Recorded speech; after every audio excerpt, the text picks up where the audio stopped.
Jemi rikthyer, faleminderit shumë na ke thënë dhe na ke dhënë gjëra shumë të bukura deri më tani. Njëri nga avokatët që jeni dhe bashkëpunëtori në një shtëpi të fuqishme, që flet sakt, që flet suksesshëm, që zgjidh probleme, që nuk i bën shumë eksperimentale, po i zgjedh tamam mes formulave që i zgjedhin. Juve keni pas fatin e mirë kështu njerëzor që të jeni avokat i shumë lëndëve dhe i shumë momenteve në Kosovë, po tani i luftetarëve tanë të lirisë në Hagë, bëhet fjalë për gjyqin e Hagës.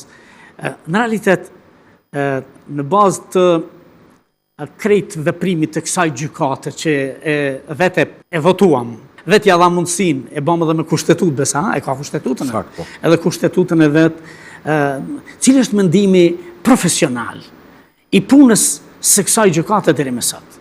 Gjithmonë mund ta thuash ato që ty nuk të godet ose të prek në vendet të cilat janë në kuadër edhe të betimit edhe të veprimeve dhe të punës së më tutjesme.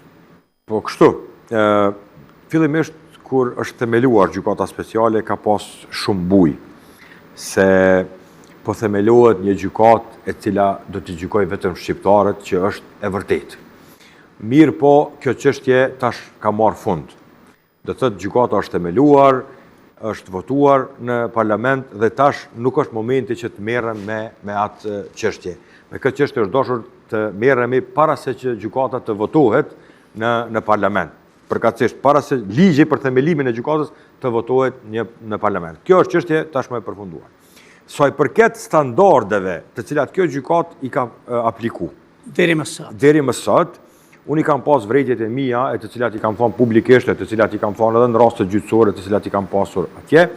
Në disa segmente, për mendimin tim, kjo gjykat i ka shkel disa të drejta të akuzuarve, e të cilat garantohen me kushtetut dhe konventën evropiane për të drejtat e njeriut.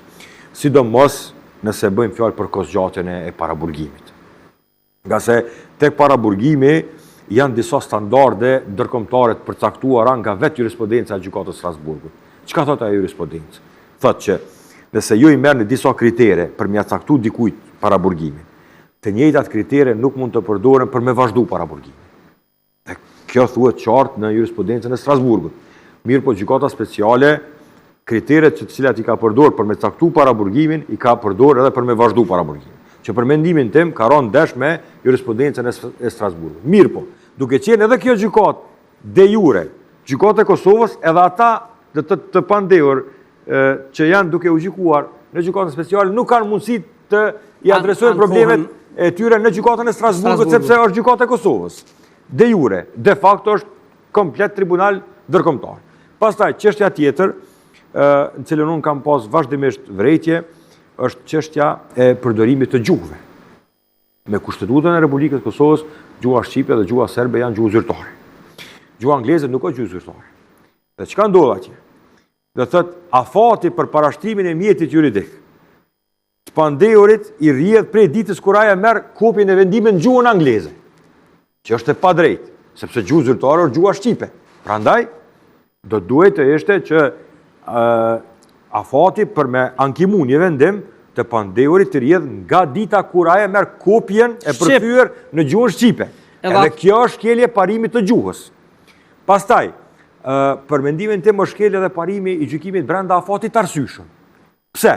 Sepse është dashur më shumë se 2 vite kohë që prokuroria t'ja dorëzoi mbrojtjes provat. Pse ka nevojë 2 vite kohë që prokuroria t'ja dorëzoi mbrojtjes provat, kur provat prokuroria i ka pas dispozicion në momentin kur e ka ngritur akt akuzën. Fiks.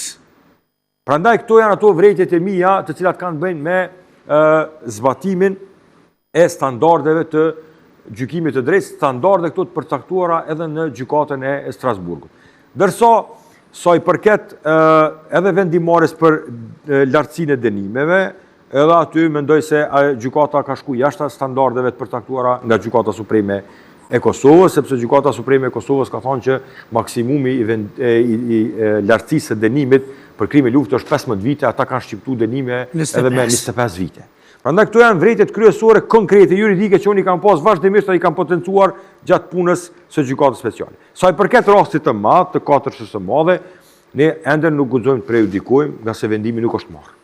Të shohim... Jo, prejudikojmë, po flasim ato që po shohim, që po ndjejmë. Domethënë, vonesa e prokurorisë edhe 2 vjet. Absolutisht jep edhe një fëmijë i vogël me kuptu që na s'kemi kur gjë, kena më munu me i trillu, me i kriju. Se ti, kështu t'inglan. Po, edhe kjo që e thatë ju, unë e kam vrejt qysh fillim edhe kam potencu gjatë gjithë kohës se prokuroria i ka pas diku rreth afër 150 dëshmitar. Edhe kjo tregon në bazë të një logjike të thjeshtë juridike se prokuroria është munduar mungesën e cilësisë së provave ta kompenzojë me kuantitet të provave. Dërsa ju e keni pa që ta zonë mbrojtja e Zotit Thaçi i ka pas vetëm 10 dëshmitar, po cilësor. Fix. Kështu që tash mbetet të shihet edhe epilogu, ajo është më e rëndësishme, po besoj se epilogu do të jetë aty nga muaji qershor apo më së largu nga korriku i këtij viti. Apo gjykohen individ, apo gjykohet historia luftës lirimtare, e cila absolutisht reflekton goxha një dyshim të madh të gjithë popujt e vegjël pastaj në luftën e tyre për liri. Po, edhe këtu do të thotë kur e japim një vlerësim, duhet ta ndajmë çështjen de jure dhe de facto. De jure, nëse shikoni akuzën, aty ushtria qëllimtare e Kosovës nuk është e akuzuar. Mirë, po marr parasysh fakti se kush është i akuzuar. E ushtria nuk përbëhet nga armatimi, po nga njerëzit.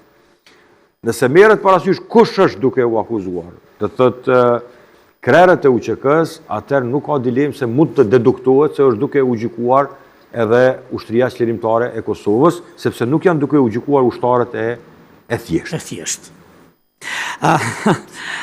Me klientët tu ke kalu mirë? Mirë. Keni arrit